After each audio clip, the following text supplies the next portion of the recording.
Hi every one.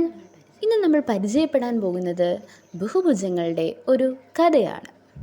ഇത് അവതരിപ്പിക്കുന്നത് Chithi M, maths optional B.Ed student, SNTC training college Varkala, Nedunkanda. എന്നാൽ നമുക്ക് കഥയിലേക്ക് പോയാലോ?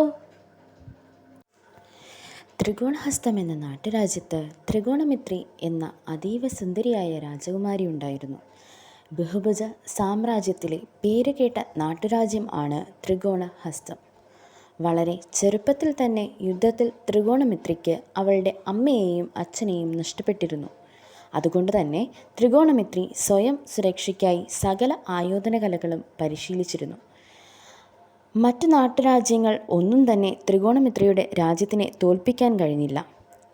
ബഹുഭുജ സാമ്രാജ്യത്തിൽ എണ്ണിയാൽ തീരാൻ കഴിയാത്ത അത്ര നാട്ടുരാജ്യങ്ങൾ ഉണ്ടായിരുന്നു. ത്രികോണഹസ്തം ഒഴിച്ച് ബാക്കി എല്ലാ നാട്ടുരാജ്യങ്ങളും രാജകുമാരന്മാരാണ് ഭരിക്കുന്നത്. രാജകുമാരി ഭരിക്കുന്ന ഒരേയൊരു നാട്ടുരാജ്യം എന്ന പ്രശസ്തിയുള്ളത് ത്രികോണഹസ്തത്തിനു മാത്രമാണ്. ത്രികോണഹസ്തത്തിലെ പ്രജകളുടെ ആവശ്യങ്ങൾ നിറവേറ്റുന്ന പ്രിയപ്പെട്ട രാജകുമാരിക്ക് സ്വയംവരം വേണമെന്ന് പ്രജകൾ നിർബന്ധിക്കാൻ തുടങ്ങി. അങ്ങനെ പ്രജകളുടെ നിർബന്ധത്തിനു വഴങ്ങി ത്രികോണമിത്രി സ്വയംവരത്തിന് തയ്യാറായി. എന്നാൽ ചില നിബന്ധനകൾ തനിക്കുണ്ടെന്നും അതിനു ചേരുന്ന ഒരു രാജകുമാരനെ സ്വയംവരം ചെയ്യൂ എന്നും ത്രികോണമിത്രി പ്രജകളോട് പറഞ്ഞു. നിബന്ധനകൾ വിളംബരം ചെയ്യാനും ഏർപ്പാടാക്കി. എന്തൊക്കെയാണ് ആ നിബന്ധനകളെന്ന് അറിയണ്ടേ? നമുക്ക് നോക്കാം. അങ്ങനെ വിളംബര കാഹളം മുഴക്കി ഓരോ നാട്ടുരാജ്യങ്ങളിലേക്കും ഭടന്മാർ നിബന്ധനകളുമായി പോയി. വിളംബരം ഇങ്ങനെയായിരുന്നു: ബഹുഭുജ സാമ്രാജ്യത്തിലെ മാത്രം നാട്ടുരാജ്യങ്ങളിലെ രാജകുമാരന്മാരെ സ്വയംവരത്തിൽ പങ്കെടുക്കാൻ കഴിയും. കൂടാതെ റെഗുലർ ബഹുഭുജങ്ങൾ ആണ് എന്ന് തെളിയിക്കപ്പെട്ടവർക്ക് മാത്രമേ പങ്കെടുക്കാൻ കഴിയൂ. ത്രികോണത്തിനെ ഏറ്റവും കൂടുതൽ ഉൾക്കൊള്ളുന്ന സ്നേഹിക്കുന്ന ബഹുഭുജങ്ങൾക്ക് പങ്കെടുക്കാം. ഏറ്റവും കൂടുതൽ വശങ്ങളുള്ള ബഹുഭുജമായിരിക്കും രാജകുമാരിയുടെ രാജകുമാരനായി തിരഞ്ഞെടുക്കപ്പെടുക. വിളംബരമറിഞ്ഞ നാട്ടുരാജാക്കന്മാരെല്ലാവരും സ്വയംവരത്തിൽ പങ്കെടുക്കാനായി എത്തി. സ്വയംവര പന്തലിലേക്ക് രാജകുമാരി ത്രികോണമിത്രിയും എത്തി. ഓരോ രാജകുമാരന്മാരെ പറ്റിയും അറിയാൻ രാജകുമാരി ത്രികോണമിത്രിക്ക് ആകാംക്ഷയായി. അങ്ങനെ ഓരോ നാട്ടുരാജ്യത്തിലെയും രാജാക്കന്മാർ അവർക്ക് ത്രികോണമിത്രി രാജകുമാരിയോട് എത്ര ഇഷ്ടമുണ്ടെന്ന് തെളിയിക്കാൻ തീരുമാനിച്ചു. ചതുർഭുജ സാമ്രാട്ടിൻ്റെ രാജകുമാരൻ ചതുർദേവൻ എഴുന്നള്ളുന്നു. പ്രണാമം ചതുർദേവ. എന്നെ സ്വന്തമാക്കാൻ നിങ്ങൾക്ക് എന്തൊക്കെ വീരകഥകളാണ് പറയാനുള്ളത്? പ്രണാമം രാജകുമാരി. ഞാനാണ് ചതുർദേവൻ. എൻ്റെ രാജകൊട്ടാരത്തിൽ ഞങ്ങൾ ചതുർഭുജങ്ങളാണ് ഉള്ളത്. എനിക്ക് രാജകുമാരിയേക്കാൾ 2 ഇരട്ടി സാമ്രാജ്യമാണുള്ളത്. ത്രികോണഹസ്തത്തിന് 3 പ്രവേശന കവാടങ്ങളും 3 കേന്ദ്രസേനകളുമാണുള്ളതെങ്കിൽ ചതുർഭുജ സാമ്രാജ്യത്തിന് 4 കവാടങ്ങളും 4 കേന്ദ്രസേനകളും ഉണ്ട്. ഞാനൊരു ചതുർഭുജം, എന്നും 4 വശം മാത്രം, 4 മൂലകളും 4 കോണുകളുമുള്ള ചതുർഭുജം. 360 ഡിഗ്രിയാണ് കോൺതുക. 2 ത്രികോണത്തിനു തുല്യം. 2 ത്രികോണങ്ങൾ ചേർത്തൊരു സ്വർഗം തീർക്കും ഞാൻ. നിനക്കായി സ്വർഗം തീർക്കും ഞാൻ. ഞാനൊരു ചതുർഭുജം, എന്നും 4 വശം മാത്രം, 4 മൂലകളും 4 കോണുകളുമുള്ള ചതുർഭുജം. പഞ്ചമഗിരിയുടെ പ്രിയപുത്രൻ പഞ്ചമഗുപ്തൻ എഴുന്നള്ളുന്നു. പ്രണാമം പഞ്ചമഗുപ്ത. താങ്കൾക്ക് ത്രികോണമിത്രി എന്ന എന്നെ സ്വന്തമാക്കാൻ എന്തൊക്കെ ചെയ്യാൻ കഴിയും?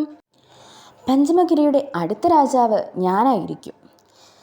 ഞാനൊരു രാജാവായാൽ നിന്നെ റാണിയാക്കാം പെണ്ണേ.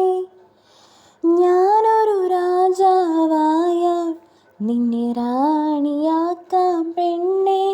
പഞ്ചമഗിരിയും ത്രികോണഹസ്തവും തോളിലേറി വാഴേണം, നമ്മുടെ തോളിലേറി വാഴേണം. ഞാനൊരു രാജാവായാൽ നിന്നെ റാണിയാക്കാം പെണ്ണേ. കരളിൻ്റെ ഉള്ളിൽ നിന്നും 5 വശങ്ങൾ ചേർത്ത് വെച്ച് പെണ്ണേ നിൻ പേരെഴുതി മൊത്തം ഹൃദയത്തെ 3 ത്രികോണങ്ങളായി മാറ്റി. അകത്തുള്ള കോണിൻ തുക 140 ഡിഗ്രിയാണെന്നറിഞ്ഞും ഞാൻ നടന്നു. എൻ മനസ്സിൽ നീ 3 ഇരട്ടിയായുണ്ടെന്ന നേരറിഞ്ഞു.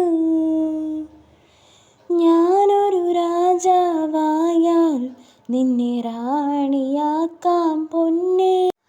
അടുത്തതായി ഷഡ്ഭുജക്കോട്ടയുടെ അധിപൻ ഷഡ്ഭുജസേനൻ എഴുന്നള്ളുന്നു. നമസ്കാരം ഷഡ്ഭുജസേന, അങ്ങേക്ക് എന്തൊക്കെ പ്രത്യേകതകളാണ് എന്നെ സ്വന്തമാക്കാനുള്ളത്? ത്രികോണഹസ്തത്തെ സ്വയംവരത്തിൽ പങ്കെടുക്കാൻ വന്നതാണു ഞാൻ. 6 വശങ്ങളും 6 കോണുകളുമുള്ള ഷഡ്ഭുജ തമ്പുരാൻ.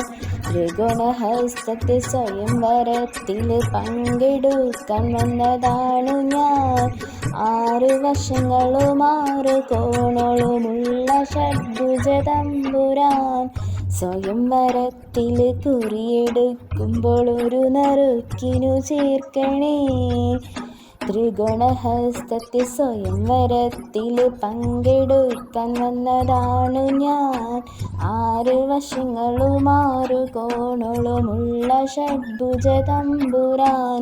നിന്നെ എൻ്റെ മാറിലായി ചേർക്കാൻ 4 ത്രികോണങ്ങളായി മാറി ഞാൻ. 720 ഡിഗ്രി കോണിനെ നിനക്കായി ചാർത്തിടുമിന്നു ഞാൻ. പോരുമോ എൻ റാണിയായി എൻ ബീവിയായി നീ എന്നുമേ. ത്രികോണഹസ്തത്തെ സ്വയംവരത്തിൽ പങ്കെടുക്കാൻ വന്നതാണു ഞാൻ. 6 വശങ്ങളും 6 കോണുകളുമുള്ള ഷഡ്ഭുജ തമ്പുരാൻ. പ്രിയേ ത്രികോണമിത്രി, ഓരോ രാജകുമാരന്മാർക്കും നിന്നോടുള്ള സ്നേഹം കൂടിക്കൂടി വരികയാണല്ലോ. എന്നെ തിട്ടപ്പെടുത്താൻ കഴിയാത്തത്രയും വശങ്ങളുള്ള രാജാക്കന്മാരും ഈ കൂട്ടത്തിലുണ്ടല്ലോ. നീ ആരെ സ്വയംവരം ചെയ്യും? ശരിയാണ് തോഴി, ഏറ്റവും കൂടുതൽ വശങ്ങളുള്ള ബഹുഭുജം വരുന്നതുവരെ ഞാൻ ആരെയും സ്വയംവരം ചെയ്യുകയില്ല. എനിക്കെൻ്റെ പ്രജകളെ വിട്ട് ത്രികോണഹസ്തം വിട്ട് എങ്ങോട്ടും പോകാൻ താല്പര്യമില്ല. അതാണ് ഞാൻ വ്യവസ്ഥിതികൾ ഒക്കെ വെച്ചത്. ആർക്കും എനിക്ക് യോജിച്ച രാജകുമാരനെ കണ്ടെത്താൻ കഴിയില്ല.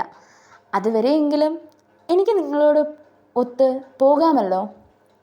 കൂട്ടുകാരെ, നിങ്ങൾക്കെല്ലാവർക്കും കഥ ഇഷ്ടമായില്ലേ? ത്രികോണമിത്രിയുടെ സ്വയംവരം ഇതുവരെയും കഴിഞ്ഞിട്ടില്ല. നിങ്ങൾക്ക് പരിചയമുള്ള ഈ വ്യവസ്ഥിതികൾ പാലിക്കുന്ന ഏതെങ്കിലും രാജകുമാരന്മാരെ പരിചയമുണ്ടോ? പരിചയമുണ്ടെങ്കിൽ പറയാൻ മറക്കല്ലേ. ബഹുഭുജങ്ങൾ എന്നത് എത്രത്തോളം അതിശയകരമാണ് എന്ന് നാം ചിന്തിച്ചു പോകും. ഈ ബഹുഭുജങ്ങളെ പറ്റി നമുക്ക് ഒരുപാട് കാര്യങ്ങൾ അറിയേണ്ടതായിട്ട് ഉണ്ട്. അടുത്ത ക്ലാസ്സിൽ നമുക്ക് കൂടുതൽ വിവരങ്ങളെപ്പറ്റി അറിയാം. ഇപ്പോൾ നിങ്ങൾക്ക് ചുറ്റുമുള്ള പ്രധാനപ്പെട്ട ബഹുഭുജങ്ങളുടെ ഉദാഹരണങ്ങൾ എഴുതിക്കൊണ്ട് വേണം അടുത്ത ക്ലാസ്സിൽ വരാൻ. അതുവരെ ബൈ ബൈ.